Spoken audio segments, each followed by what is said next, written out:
안녕하세요. Advances in Natural Language Processing 논문 리뷰 발표자, 고려대학교 산업경영공학과 TSBA 연구실 석사과정 홍성희입니다. 해당 논문은 2015년 사이언스에 게재된 논문으로 자연어 처리라는 것이 과거부터 어떠한 과정을 통해 발전을 해왔는지 간략히 설명하는 서베이 논문입니다. 2017년에 등장해 NLP뿐만 아니라 컴퓨터 비전, 타임 시리즈 등 인공지능 분야에서 티핑 포인트를 만들어낸 트랜스포머 이전의 NLP에 대해 궁금하신 분, 또는 NLP라는 단어를 들어보긴 했지만 무엇을 하는 것인지 궁금하신 분들이라면 본 영상을 가벼운 마음으로 시청해 주시면 좋을 것 같습니다. 본 영상의 목차는 논문의 목차를 반영해 구성했습니다. 다만 논문에서는 머신 트랜슬레이션, 스포큰 다이얼로그 시스템스 앤 컨버세이셔널 에이전트, 머신 리딩, 그리고 마이닝 소셜 미디어, Analysis and Generation of Speaker State라는 토픽들을 다루지만 이번 영상에서는 네 번째와 다섯 번째 토픽은 제외하였습니다. 마이닝 소셜 미디어 파트에는 해당 태스크의 방법론에 대한 설명이 충분하지 않다고 판단했고 프라이버시 이슈와 같은 일반적으로도 유추 가능한 한계점을 언급하고 있기 때문에 제외했습니다. 그리고 주로 감성 분석에 대한 내용을 다룬 Analysis and Generation of Speaker State는 기계 번역, 기계 독해와 같은 주제에 비해 중요도가 떨어진다고 판단해 발표 영상에서 제외했습니다. 첫 번째 챕터인 오버뷰입니다. 이번 챕터에서는 논문에서 소개하고 있는 NLP의 정의, 목적, 한계와 더불어 NLP에서 사용되어 온 방법론에 대한 큰 틀을 말씀드리겠습니다. 먼저 Computational Linguistics가 무엇인지에 대해 말씀드리겠습니다. NLP가 아니라 Computational Linguistics의 정의를 꺼내 당황스러우실 수도 있겠지만 본 논문에서는 Natural Language Processing이 Computational Linguistics의 또 다른 이름이라고 소개했습니다. 아마 당시에는 NLP라는 용어가 지금처럼 자주 사용되지 않았던 것으로 보입니다. Computational Linguistics를 1차원적으로 해석해보면 Computational은 컴퓨터를 사용한 이라는 뜻이고 Linguistics는 언어학입니다. 즉 NLP라고도 불리는 Computational Linguistics는 컴퓨터를 사용한 언어학, 의미를 풀어보자면 인간의 언어를 학습하고 이해하고 생성하기 위해 컴퓨테이셔널 테크닉을 사용하는 컴퓨터 과학의 한 분야라고 이해할 수 있습니다. 여기서 인간의 언어 데이터 예시로는 그림과 같이 음성, 소셜미디어에 올라온 게시물 또는 인터넷 게시물 등이 있습니다. 이러한 인간의 언어를 통해 새로운 정보를 발견하거나 가치를 창출해내는 NLP의 목적은 사람과 사람 간의 커뮤니케이션을 지원하거나 사람과 기계 간의 커뮤니케이션을 지원하는 것입니다. 사람 간의 커뮤니케이션을 지원하는 NLP의 예로는 추후 슬라이드에서 좀 더 자세히 다룰 머신 트랜슬레이션이 있습니다. 이것이 왜 사람 간의 커뮤니케이션을 지원하는 것인지 의문을 가지실 수도 있지만 한번 생각해보면 예를 들어 영어를 모르는 사람이 외국인에게 질문을 하려고 한다면 이러한 머신 트랜슬레이션의 도움을 받아 사람과 사람 간의 커뮤니케이션이 원활히 이루어질 수 있기 때문입니다. 그리고 사람과 기계 간의 커뮤니케이션을 지원하는 예시로는 삼성의 빅스비, 구글 어시스턴트, 애플의 시리와 같은 컨버세이셔널 에이전트들이 있습니다. 이전 슬라이드 중 NLP의 정의에서 인간의 언어를 학습하고 이해하고 생성하기 위해라는 내용이 있었습니다. 이제 그러면 NLP 연구자들이 이를 위해 어떠한 방법론을 사용했는지 간략히 살펴보겠습니다. 전문가들에 의해 수작업으로 만들어진 규칙들을 기반으로 하는 룰 베이스드 방법이 첫 번째입니다. 이 방법론에서는 휴먼 랭귀지의 보캐뷸러리와 룰을 컴퓨터에 직접 입력한 것을 기본으로 합니다. 직관적이고 이해하기 쉽다는 장점이 있지만 명확한 한계점 또한 존재합니다. 예를 들어서 There is a star라는 문장과 He is a hard star라는 두 문장에서 첫 번째 문장에서의 star는 별을 의미하고 두 번째 문장에서의 star는 연예인을 의미하게 되는데 룰 베이스드 방법론은 이러한 동음이의어를 구분하기 힘들다는 한계점이 존재합니다. 그 다음 방법론은 통계적 방법론입니다. 통계적 방법론에서는 많은 양의 랭귀지 데이터로부터 학습된 통계 정보 또는 확률을 이용하게 되는데 대표적인 예시로는 TF-IDF, 조건부 확률, 결합 확률, 빈도수를 활용한 것이 있습니다. 마지막으로는 딥러닝 기반 방법론입니다. 딥러닝 기반 방법론에서는 매우 많은 양의 랭귀지 데이터를 통해 학습된 딥러닝 모델을 이용합니다. 이때 딥러닝 모델의 예시로는 RNN, LSTM과 같은 순환신경망, 그리고 어텐션, 트랜스포머, 버트, GPT 등이 있습니다. 다음은 해당 논문에서 제시하고 있는 NLP의 한계점입니다.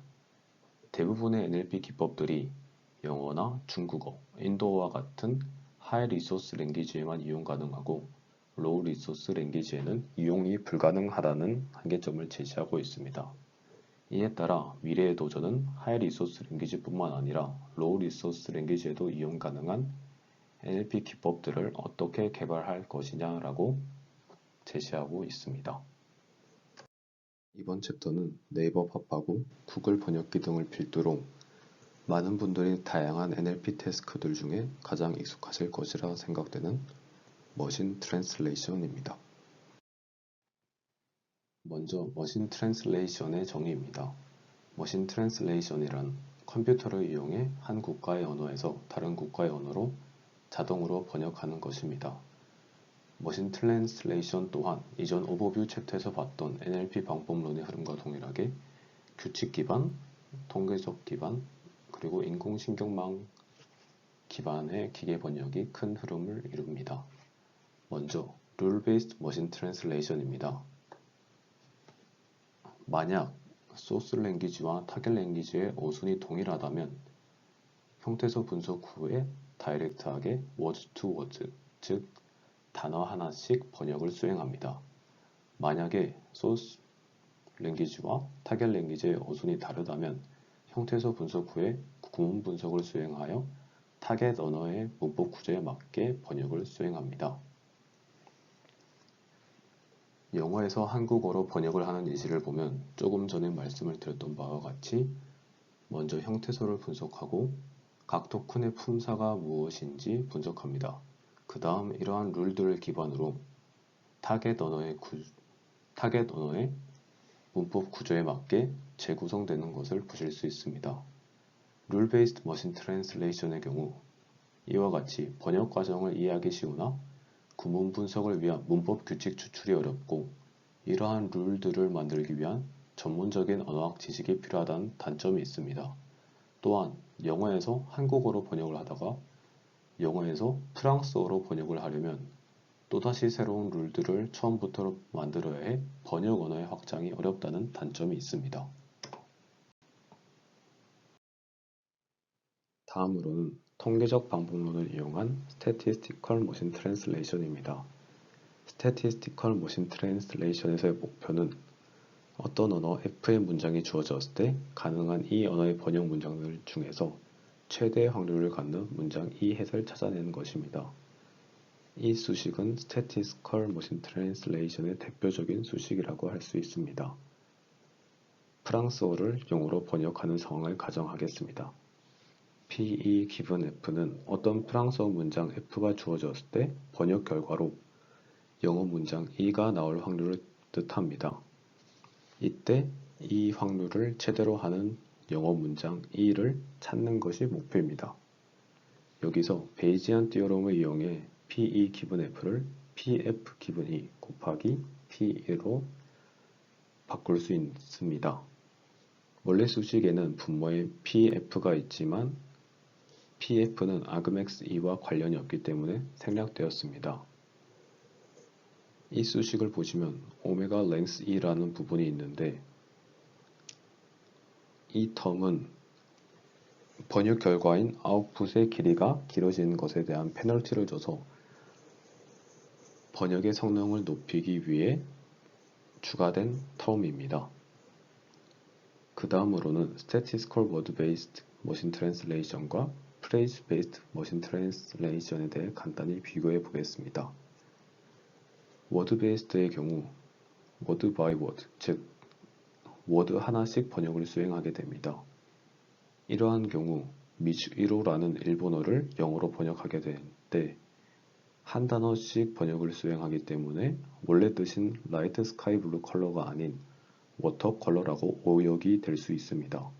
반면 프레이즈 베이스드의 경우 단어 하나씩 번역한 것이 아니라 작은 워드 그룹인 프레이즈를 기반으로 번역을 수행하기에 미주 1호를 원래 뜻인 라이트 스카이 블루 컬러라고 제대로 번역을 수행해낼 수 있습니다. 통계적 기법에서 나아가 인공신경망을 이용한 뉴럴 머신 트랜슬레이션입니다. 뉴럴 머신 트랜슬레이션의 아이디어는 번역의 품질과 같은 최종 목표를 최적화하기 위해 리프레젠테이셔널 레벨로 모델을 훈련시킨 후 해당 모델이 특정 태스크에 이용한 인터미디엇 리프레젠테이션을 스스로 학습하게 하자는 것입니다.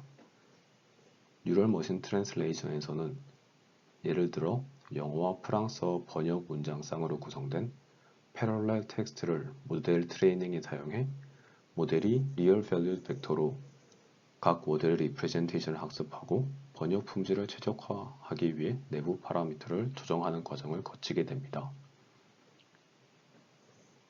번역 문장이 생성되는 과정은 다음과 같습니다. 먼저 센텐스의 마지막 토큰인 EOS에 도달하면 모델은 타임 스텝별로 번역 결과를 생성하기 시작합니다. 이러한 번역 결과를 생성하는 과정에서 마지막으로 생성된 번역 결과 워드가 각 타임 스텝의 인풋으로 들어갑니다. 히든 스테이트와 위 인풋으로부터 모델은 다음 번역 결과 워드를 산출하는데 EOS 토큰이 생성될 때까지 이러한 과정을 반복하게 됩니다.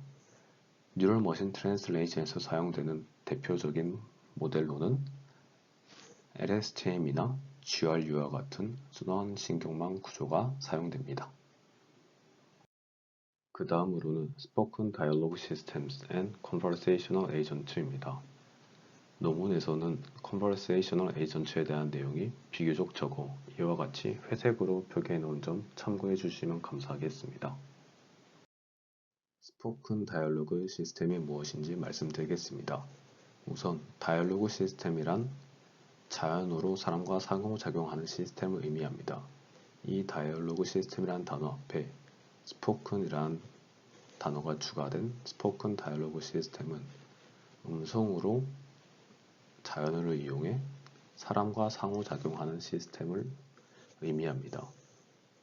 스포큰 다이얼로그 시스템, 줄여서 SDS는 이와 같이 Automatic Speech Recognition, Dialogue Management, Text-to-Speech Synthesis라는 세 가지 주요 구성 요소로 구성됩니다. Automatic Speech Recognition에서는 사용자의 음성을 텍스트로 변환하는 역할, 즉 Speech to Text를 수행합니다. 그 다음 다이얼로그 매니지먼트 모듈에서는 텍스트 형태로 변환된 사용자의 입력을 명료화하고 사용자의 입력에 알맞은 대답을 찾거나 더 많은 정보를 얻기 위해 사용자에게 다시 질문을 할지 결정합니다. 즉 다이얼로그를 매니지합니다. Text to Speech Synthesis 모듈에서는 텍스트 형태의 다이얼로그 매니지먼트 모듈 아웃풋을 다시 음성으로 변환해서 사용자의 입력에 대한 답을 최종적으로 반환합니다. SDS를 만들기 위해서는 사람이 말하는 것을 알아듣기 위해 사람이 원하는 것을 판단하기 위해 텍스트 투 스피치를 위해 음성의 형태로 사람에게 정보를 다시 돌려주기 위해 필수적으로 자동 음성 인식 모듈이 필요합니다. 높은 성능의 SDS를 위해서는 이 세 가지 주요 구성 요소 ASR, DM, TTS의 성능이 모두 높아야 합니다. 추가적으로 SDS의 첫 시작인 ASL에 관한 첨언을 하자면 MFCC나 Discrete Wavelet Transform 등을 이용해 피처 트랙션을 한 후 해당 피처들을 이용하는 방법 대신 음성 신호를 휴먼 랭귀지 사운드와 워드의 시퀀스로 매핑하는 딥러닝 모델로 대체하면서 음성 인식 정확도가 획기적으로 향상되었다고 합니다. SDS의 활용 예시와 해당 논문에서 제시한 SDS의 한계점입니다. SDS가 활용되는 예시로는 건물 방문자에게 길을 알려주는 것을 비롯한 간단한 태스크를 도와준 코봇, 몸이 불편한 사람들에게 적절한 치료법을 제공해주는 로봇, 그리고 다들 한 번쯤은 사용해보셨을 빅스비, 구글 어시스턴트, 시리와 같은 컨버세이셔널 에이전트가 있습니다. 해당 논문에서 제시한 SDS의 한계는 오픈 도메인 인터랙션에서의 성능이 아직 좋지 못하다는 것입니다. SDS를 구성하는 ASR, DM, TTS의 성능 개선 외에도 조금 더 다양한 도메인에서의 인터랙션에도 사용 가능하도록 확장한 것이 챌린지라고 합니다. 두 번째 한계는 사용자인 화자의 목소리와 표정, 제스처와 같은 미묘한 신호들에 잘 대응하지 못한다는 것입니다. 이에 대해 해당 논문에서는 사용자가 말하는 동안 레코그니션, 트랜슬레이션, 제너레이션 프로세스들을 시작함으로써 사용자에게 더 빨리 반응할 수 있도록 ASR, MT, TTS 모듈들을 개선해야 한다고 합니다. 이번 챕터는 요즘에는 MRC 또는 머신 리딩 컴프리헨션이라고 주로 불리는 머신 리딩입니다. 한국어로는 기계 독해라고도 불리며 NLP에 대해 관심이 있으신 분들이라면 한 번쯤은 들어본 단어일 것이라고 생각됩니다. 머신 리딩이란 무엇인지부터 말씀드리겠습니다. 머신 리딩은 머신이 많은 양의 텍스트를 읽고 이해함으로써 인간들을 위해 정보를 통합하고 요약할 수 있고 인텔리전트 해질 수 있다는 아이디어입니다. 이 문장이 어색하고 쉽게 안 받아들여질 수도 있는데 쉽게 생각하자면 머신을 통해 텍스트로부터 사람에게 유용한 정보를 얻어내는 것입니다. 초기 머신 리딩에 대해 말씀드리겠습니다. 초기 목표는 캐피탈 오프와 같은 두 엔티티 간의 관계를 비롯한 기본적인 팩트를 추출하는 것이었습니다. 참고로 이러한 것을 릴레이션 익스트랙션이라고 부릅니다. 그리고 초기에는 로지컬 랭귀지를 이용해 스트럭처 놀레지 베이스를 수립한 후 이로부터 팩트를 이끌어내기 위한 자동화된 추론 방법론을 만들기 위해 시도해왔습니다. 또한 센텐스 내의 단어들 간의 릴레이션들을 나타낸 디펜던시 파라스트리와 머신러닝 기법을 이용한 릴레이션 익스트랙션 시도가 있었는데 본 영상에선 이후 슬라이드에서 이러한 방법론들 중 하나인 릴X에 대해 설명드리겠습니다. 2015년 당시에는 텍스트로부터 놀리지 베이스를 구축하기 위한 방법을 모색해왔고 커먼 센스 리즈닝을 위한 방법들을 탐색했다고 합니다. 머신 리딩의 최종적인 목표는 릴레이션, 이벤트, 팩트를 익스트랙션 한 것을 넘어서 인과 추론과 같은 이벤트 간의 릴레이션과 멀티 스텝 프로세스를 이해한 것입니다. 정말 초기 머신 리딩에서는 룰 베이스드 머신 트랜슬레이션처럼 사람이 직접 만든 핸드 리튼 패턴을 이용해 릴레이션 익스트랙션을 수행했습니다. 이 그림과 같이 entity A is relation entity B라는 패턴을 통해 capital of와 father of라는 릴레이션을 추출해냈었습니다. 그러나 이러한 경우 The capital of South Korea is 서울과 같이 어순이 바뀌면 릴레이션 익스트랙션을 제대로 수행할 수 없었습니다. 따라서 이후에는 어순의 더 로버스트한 디펜던시 파라스트리를 이용해 릴레이션 익스트랙션을 수행했습니다. 앞서 말씀드린 릴X에 대해 조금 더 자세히 알아보겠습니다. 릴X는 크게 프리프로세싱, 릴레이션 익스트랙션, 릴레이션 필터링 프로세스를 통해 릴레이션을 추출하게 됩니다. 릴X에서는 인풋 센텐스들이 이미 포스트 태깅이 되어 있는 상황을 가정합니다. 따라서 실제로 사용하는 경우에는 먼저 인풋 센텐스들의 포스트 태깅을 수행합니다. 이후 포스트 태깅된 센텐스들의 NER, Non-Phrase Chunker 및 파서를 적용합니다. 이를 통해 각 센텐스별로 디펜던시 파라스트리를 생성하고 월드 인덱스를 할당하게 됩니다.